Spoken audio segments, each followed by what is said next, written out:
Okay, talking about loans, I think I was probably 23 years old, way back in blah blah blah 1911, and and I was looking for a car, and I was making $12,000 a year as a reporter in Peoria, and I didn't have any money. I didn't want to go with my family, to say, Dad, can I? No. So I tried to look for a loan, and I think I found one. I got a car. It was an old beat up thing. It was like probably $6,000 maybe, and I'm trying to think back. I don't know how I got that money. I mean, I don't know. I didn't have 12,000 a year. Who's going to give me a loan? My credit was probably nothing. And you said the car was worth 6,000? Yeah, I think I paid six. I probably overpaid for it too, man. I don't know. I was young, young and naive. Wouldn't do it now. But so when I talk about loans, do you have a loan story? Do you remember anything that you? No personal loans, but I definitely tried to seek them out and probably wasn't approved like 10 years ago. And you get those offers. Yeah. Well, and now it's a whole different story. Yeah. So now I get the offers all the time. But they want to suck you in. Yeah, because they you got sure great do. credit. Right.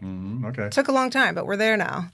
Now, Andrew, you deal with loans. But what about in the past? You remember? Well, you're saying, what did you say about loans? You want to talk about There's just the lending landscape has changed a lot over time. From And the so days when I was back yeah, then. you talk about going and getting a used car. I mean, it wouldn't have been unusual to do that, right? There was a lot more trust in the landscape. There was handshake loans way back in the day. Yeah. And now there's a lot of players in the market that are not financial institutions, right? So there's a lot of technology in the works today. There's a lot more fraud today than there ever has been. So yeah, it's more challenging. We have more data around repayment, non-repayment, and all of those types of things that are weighed differently than would have been back in the day. I got my first car through credit union. My dad worked for Magnavox. Oh, you did. I did. Credit union. I Oh did. My gosh, credit union and works in the credit union industry. Wow. Yes, my dad worked for Magnavox, and of course, You're like they a had walking their ad. own credit union. So I have always been with credit unions. Well, that's great. Going to be an interesting conversation about personal loans, how you get them. I'm with Andrea Mosher, the Chief Lending Officer with Desert Financial Credit Union, Michelle Marin with Better Business Bureau, Anjo Ducey here, and we're going to be talking loans, things to avoid, ways to find good places to find the loans and get the money that you need. That's Joe Knows Better.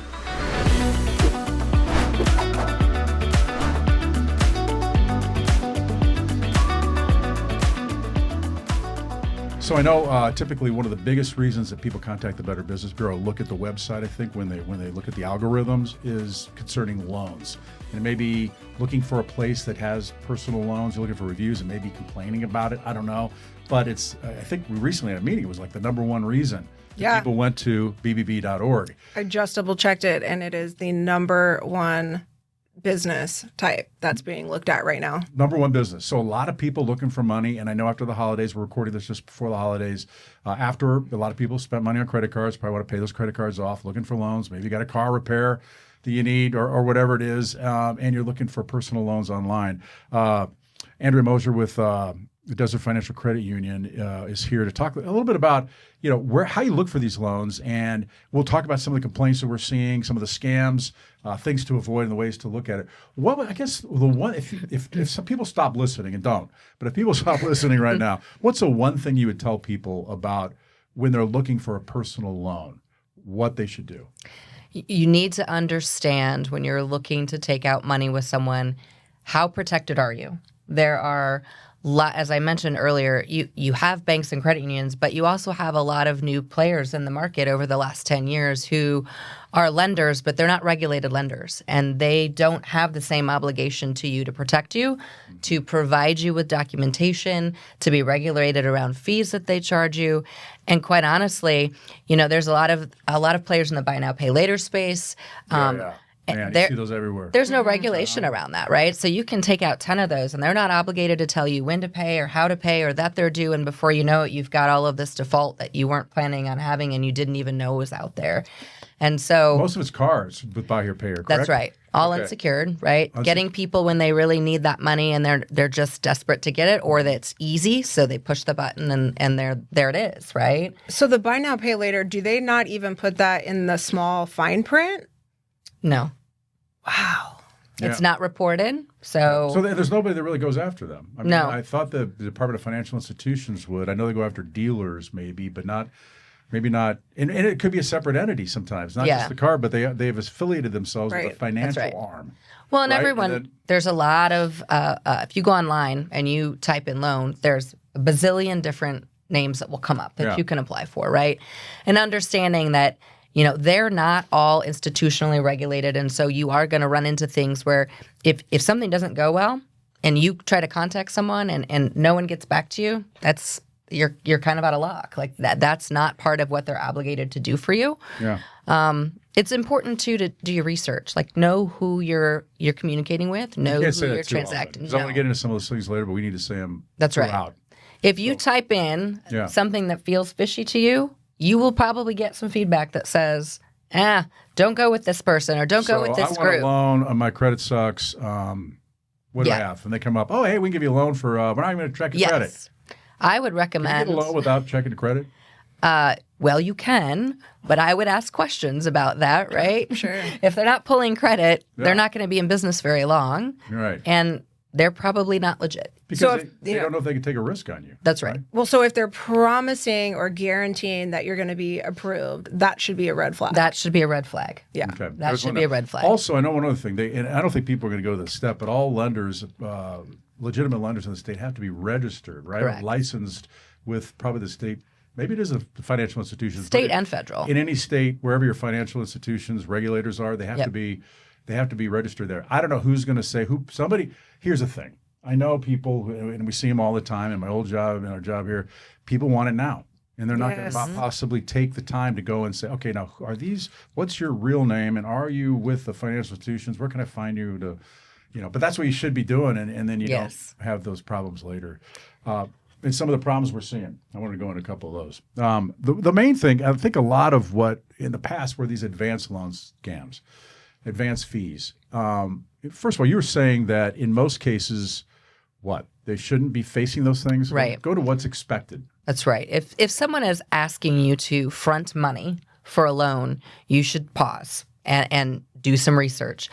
Very unlikely that you should be asked to provide anything up front. There could be an application fee depending on who you're working with, but that would be collected at the time of closing, not before you've actually signed any contract with them.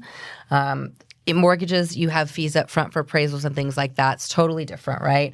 You should not be funding anything up front unless you're taking out a secured loan with a lender where you're actually securing the loan with your own funds, which would be unlikely in the cases that we're talking about. Yeah.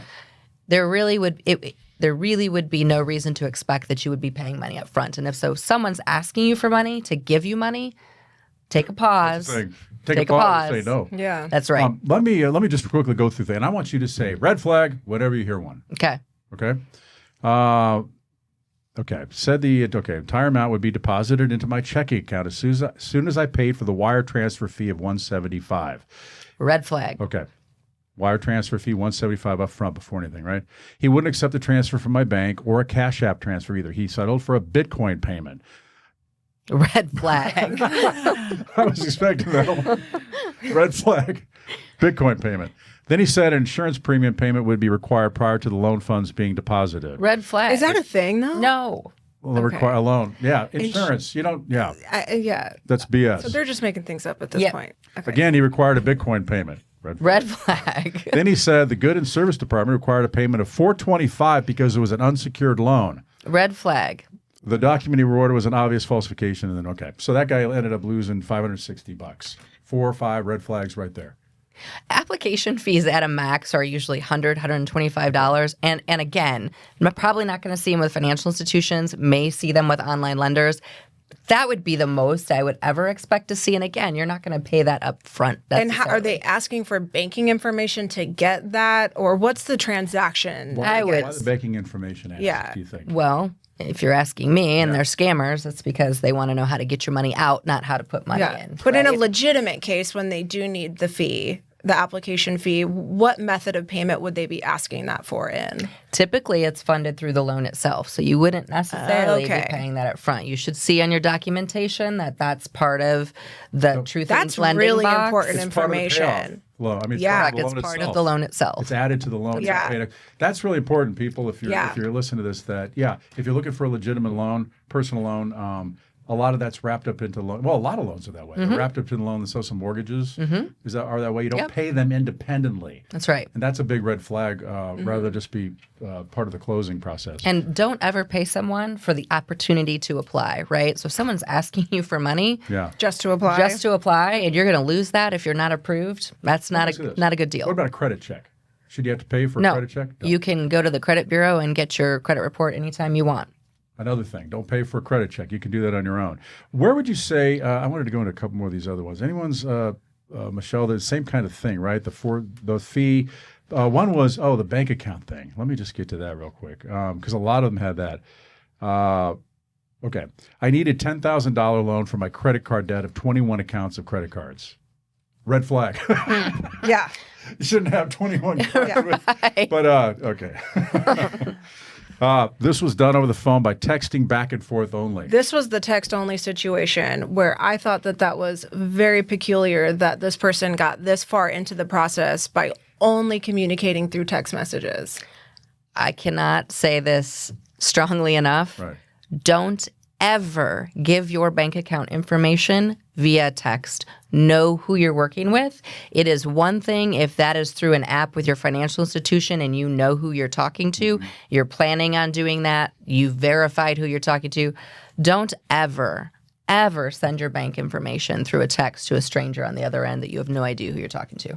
Even if you think you're talking to someone that you're applying for the loan with, Yes. you still should not Yes. send them. Is that something that you would give verbally then over the phone, or? I certainly would. Okay. And that's after I've actually made sure this is a legitimate company. Right. What's the phone number where I can call and contact and actually talk to a real person? I would always do that before I would do any. Let's make sure that there's actually people in a building somewhere, Yeah. right? That this exists. Do you, for a personal loan, would you have to get it? Would they have to deposit it into your account? I know it's the probably easiest way. Could you get a check? Sure, that you way? could. Yep. You could just You get a could. check and not give your bank account information. They will try to convince often to do a direct deposit of some kind through an ACH process because it's faster, right? And people want money faster. But you just need to be sure that you know who you're working with in that case. In this case, the texting that you brought up, Michelle. Okay, so texting back and forth. Me not knowing what form of money. Gift cards. Gift card. Oh yeah, gift cards is mentioned. Red flag. Yeah. Verification process to prove that I will. Oh, here it is. Wanted me to send the money back to him through gift cards for Right. verification Red flag. reasons. Red flag. Red flag. To prove that I will make payments on the borrowed loan. Red flag. And it's were these people thinking that they're going to submit payments through gift cards? Yeah, I don't know. The rationale. It's like on just that. prove. Yeah, I think people. It's sad because I think people are in desperate situations Yeah. here. Yeah. And they're just willing to take anybody's word for it because Yeah. they really think they're going to be able to get something to get them out of whatever mess Yes. that they're in. So he deposited 2 fake checks into my bank account, which they found out later.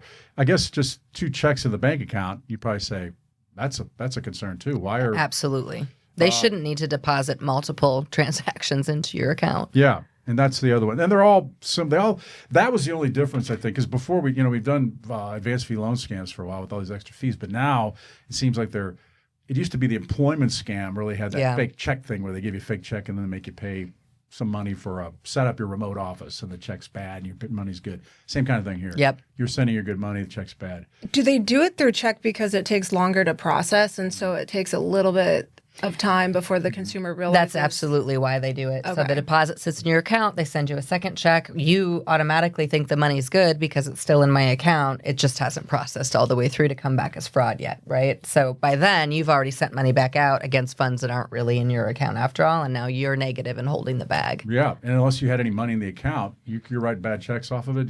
Yeah. I've seen people who just had to pay over and over because of bouncing checks. Yep. And all. All right, let's get to. So you've seen these scams. Absolutely. Desert Financial Credit Union, not a scam. And what if someone was interested in getting, say, a personal loan? Mm-hmm.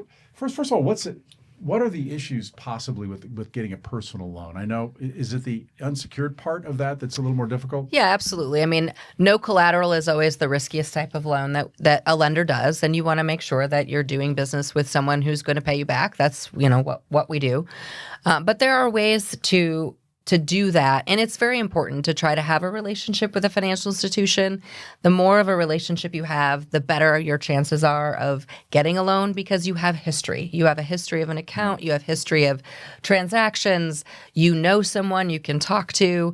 There's things established there. And we at Desert, we actually, in our scoring model for credit, we take into factors that have to do with member relationship. And so member relationship can boost your score because we have information about how you relate in engagement with us, right? And so that's very important to have those things. So, yes, it's difficult. The other thing is, depending on how much money you're asking for, sometimes you got to make sure you have the ability to pay that back. And we oftentimes see people will get into a hole and then, they're asking for a loan and they can't really afford that payment and it's just going to cycle and create an even bigger hole. And so, we try to work with people to figure out what's a different way we can do this that's actually going to just not extend a period of time for you where you might be okay for 6 months, but we can see that this cycle is going to happen again and figure out how to get you out of that, right? So, work with people who have financial counselors too on staff because it's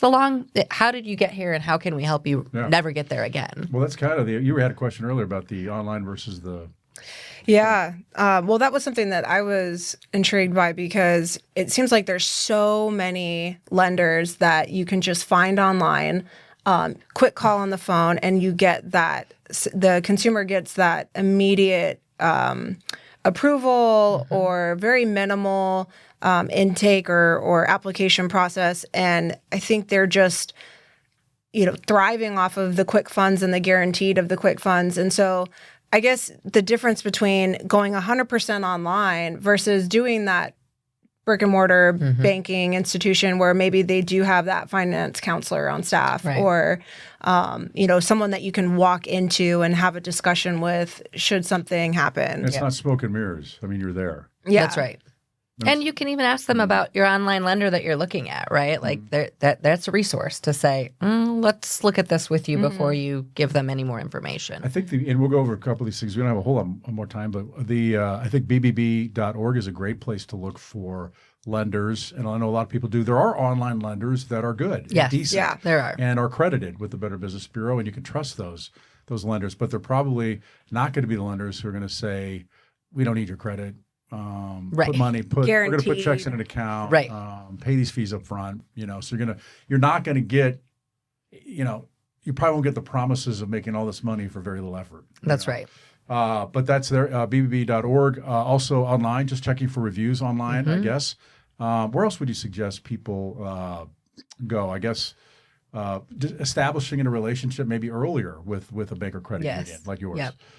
Yeah, and talk to your friends, talk to your family, talk to people you trust, and have them, have you ever heard of this place? Will you look at this with me? Does this make sense to you?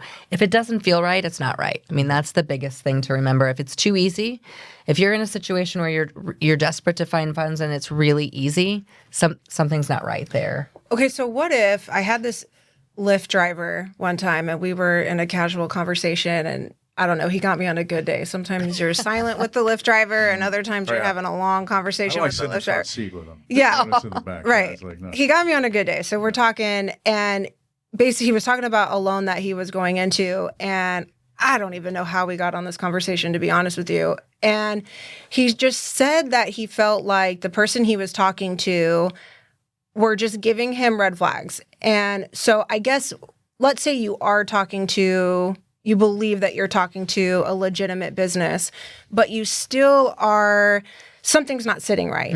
And maybe it's just the individual agent that you're working with. What can someone do to verify or not seem difficult, but to really kind of dig and make sure that what they're telling him is the truth? Or I mean, I guess I would say the biggest thing is to ask for a phone number to call back at, ask where they're located. I would even, this would probably get you off the hook real quick. If you tell someone you want to see your loan docs before you sign, they have to send you documentation. If they don't send it, it's probably not legit, right? Yeah. Or if what they send you looks like something, a high schooler put together and it's not not. So it that's could a have been good trigger. Yes, exactly. Ask for and that actually was one of the scams that we came across, Joe. It was the person finally got the documentation, Yeah. and it was United State of America was written across the top, and they were like, "Wait, there's more than one state. Yeah. Yeah. This is a red flag." Yeah. And that's what got the consumer to realize, and it wasn't until they got the documentation. So that makes sense. Which they didn't pay anymore. Maybe they paid a little bit up front. Right. Yeah. But then Yeah. more anyway, stop that. But yeah. that was the documentation that they finally received. Yeah. Let's. I guess the last thing I want to ask is just about what can someone do if they're looking for a loan to try to prepare for that financially. I mean, when you look at someone, or when I know it probably goes into a place, there's an algorithm about their risk and all. Should they be trying to better their a lot of people are in desperate situations when they're looking for this, but if they can, should they be trying to better their credit? Is that a big part of this? Are there other things they can be doing before they come to you and say whatever so that they get the best rate? Yeah, credit is definitely a piece of that, right? I mean, credit is the predictor of repayment, and so that is a big piece of it. Relationship, I strongly believe relationship is another piece of it. Okay. Income is a piece of it, right?